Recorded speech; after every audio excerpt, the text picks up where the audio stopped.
नमस्कार दोस्तों, मैं आपका स्वागत करती हूँ अपने चैनल अनुदेशक अर्चना कुशवाहा में।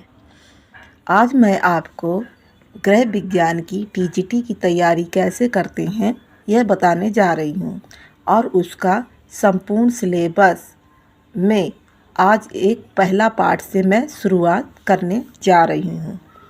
तो हम यहाँ पर आते हैं पाठ पहले में, और यहाँ पर पहले पाठ में आधारित खाद्य वर्ग बेसिक फूड ग्रुप्स में हम आज यहाँ पर पढ़ेंगे कि इसके अंतर्गत कौन कौन से टॉपिक आते हैं। तो चलिए शुरू करते हैं। व्यक्ति की 3 मूलभूत आवश्यकताएं होती हैं: आहार, वस्त्र और आवास,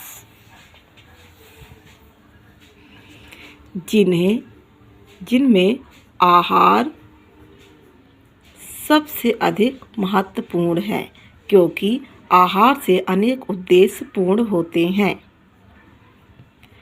भूख शांत करने के लिए जो पदार्थ ग्रहण किए जाते हैं उन्हें हम आहार कहते हैं।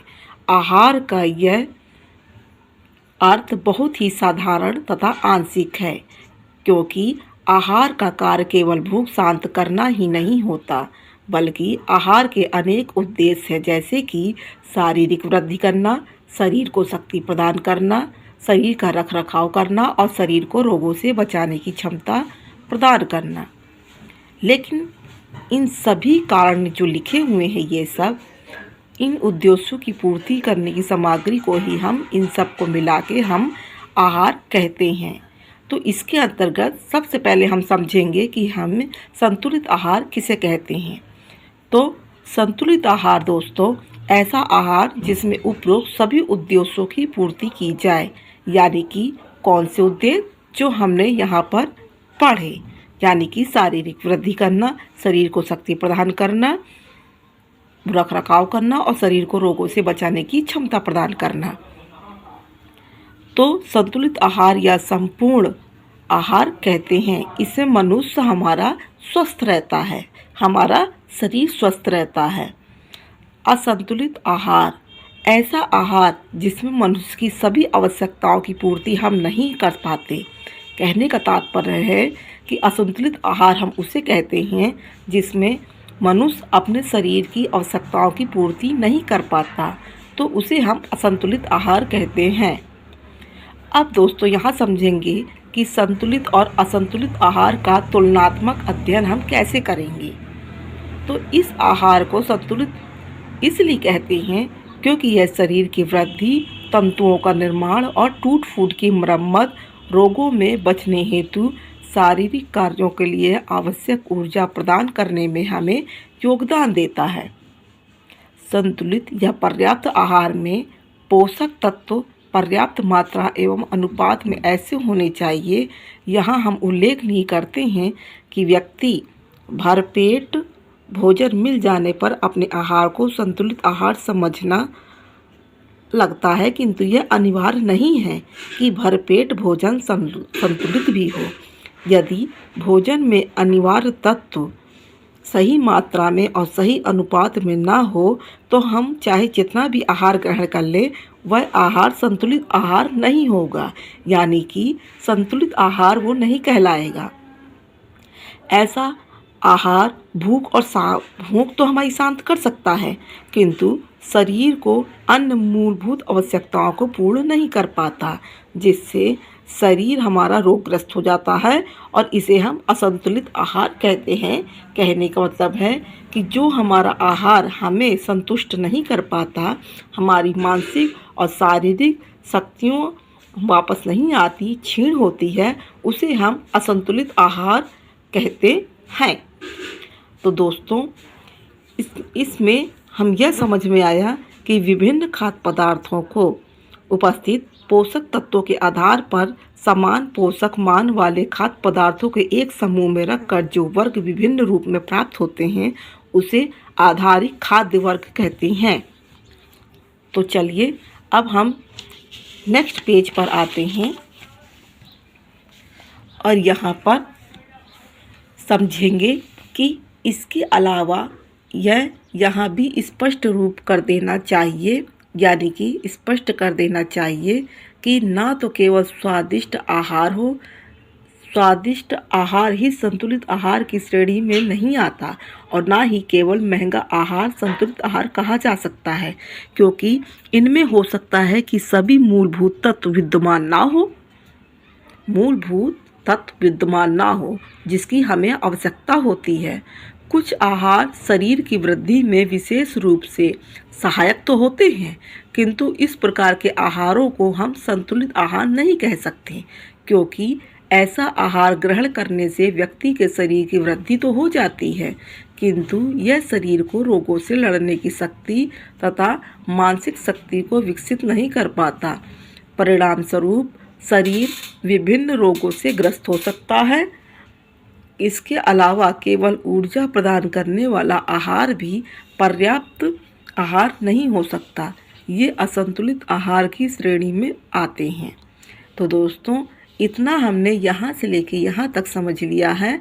अब नेक्स्ट हम चलते हैं आहार अध्ययन के उद्देश्य, यानी कि हमारे जो भोजन का जो अध्ययन है उसका क्या उद्देश्य है, हम जो भोजन करते हैं उसके हम क्या क्या उद्देश्य हो सकते हैं। तो यहाँ पे आहार के कार्य लिखे हुए हैं।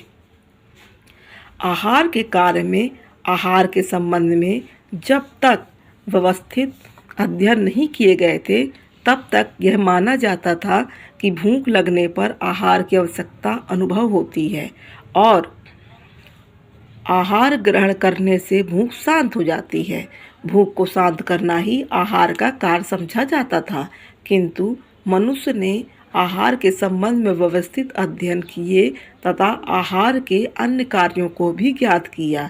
इस प्रकार आहार के विषय में अध्ययन के पश्चात कहा जा सकता है कि आहार शरीर को शक्ति प्रदान करता है, शरीर की वृद्धि और विकास करता है तथा शरीर में होने वाली टूट फूट की मरम्मत भी करता है। आहार ही शरीर की विभिन्न रोगों से लड़ने की शक्ति प्रदान करता है। आहार की आवश्यक मात्रा। तो दोस्तों, अब हम यहाँ पे आहार की एक आवश्यक मात्रा के बारे में पढ़ेंगे, क्योंकि छोटे बच्चों का आहार अलग होता है, बड़े बच्चे का आहार अलग होता है और जो वयस्क लोग होते हैं उनकी आहार की मात्रा अलग होती है। तो यहाँ पर हम विभिन्न प्रकार के तरीके जानेंगे। दोस्तों, ये जिस बुक का मैं आपसे तैयारी करवा रही हूँ, ये बुक एक बहुत ही इम्पॉर्टेंट है और इस बुक में आपको पीजीटी, नेट, जेआरएफ और यूजीसी नेट तथा टीजीटी और पीजीटी की तैयारी बहुत अच्छे तरीके से बताई गई है। तो इसमें मैं आपको डेली एक एक चैप्टर लेके आया करूँगी। शायद ये बुक यहाँ पर नहीं मिलती है, ये मैंने बुक बहुत दूर से मंगवाई थी।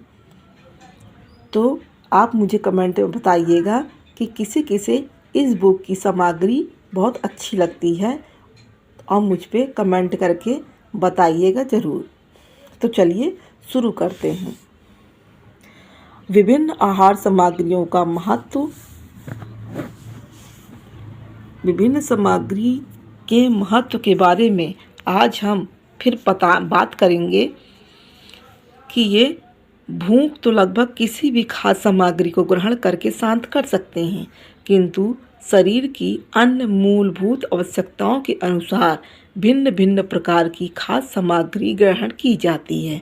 जैसे कुछ आहार शरीर को ऊर्जा भी देते हैं, कुछ आहार शरीर की वृद्धि में योगदान देते हैं और कुछ भिन्न अन्य आहार शरीर को रोगों से लड़ने की शक्ति प्रदान करते हैं। आहार संबंधी अध्ययनों का एक उद्देश्य इस प्रकार के समस्त तथ्यों को ज्ञात करना भी है। तो दोस्तों, आज हम इसके बाद पढ़ेंगे कि हानिकारक खाद्य सामग्री के अंतर्गत कौन कौन सी चीज़ें ऐसी आती हैं जो हमारे शरीर को हानि पहुंचा सकती हैं।